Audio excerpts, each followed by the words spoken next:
Hey everyone, it's Tim from Your Six Studios. Today in this video, I'm going to show you how to quickly fix a frozen or black screen on your Nintendo Switch. So if it's not working, all you have to do is simply hold down the power button here, and it should force it to turn off. So if we hold down the power button right here, I'm going to hold it down 1, 2, 3, 4. This menu is going to pop up. Continue to hold it down, and it will force restart it.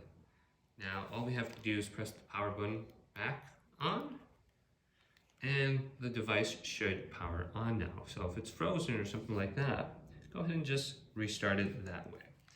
Now if you have a black screen and your device simply isn't turning on, plug it into the wall outlet right here and make sure you have enough battery. Your battery's probably dead to the point where it simply will not turn on.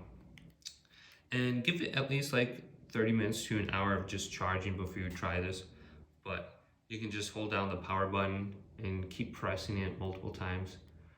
Keep holding it down, keep pressing it a few times, and hopefully it does indeed power on. And try removing these, because when these are connected, it's going to be trying to power on and charge these as well. So these could be dead as well. So just try a couple of different things here with the power button and charging, removing the controllers on the side here.